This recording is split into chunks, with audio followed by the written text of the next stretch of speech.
नमस्कार सर्व शेतकरी बांधवांना माझा नमस्कार. शेतकरी मित्रांनो, चला तर मी आज आपल्यासाठी आनंदाची बातमी घेऊन आलेलो आहे.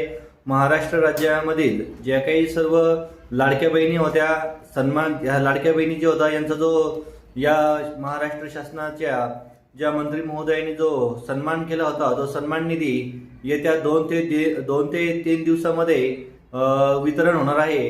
ज्या महिला लाभार्थी आहेत, ज्या मुख्यमंत्री योजनेमधल्या लाडक्या बहिणी आहेत, या महिलांच्या लगेचच 1 ते 2 दिवसामध्ये सप्टेंबर महिन्याचा जो पैसा आहे तो 1 ते 2 दिवसामध्ये प्रत्येक महिलेच्या खात्यावर वितरित करण्यात येणार आहे.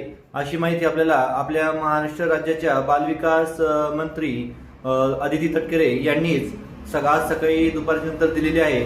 लवकरच सर्व महिलांना गोड बातमी मिळणार आहे आणि लवकरच दिवाळीच्या अगोदर तो सप्टेंबर महिन्याचा जो काही 1500 रुपये जो हप्ता आहे तो येत्या 2 दिवसापासून सुरुवात होणार आहे. उद्याच्या सकाळपासून लवकरात लवकर सर्व महिला भगिनीच्या खात्यावर पैसे जमा व्हायला सुरुवात लागेल. ज्या लाडक्या बहिणींच्या खात्यावर पैसे जमा झाले अशा महिलांनी नक्कीच कमेंटद्वारे नक्की कळवा की पैसे जमा झालेले म्हणून. धन्यवाद.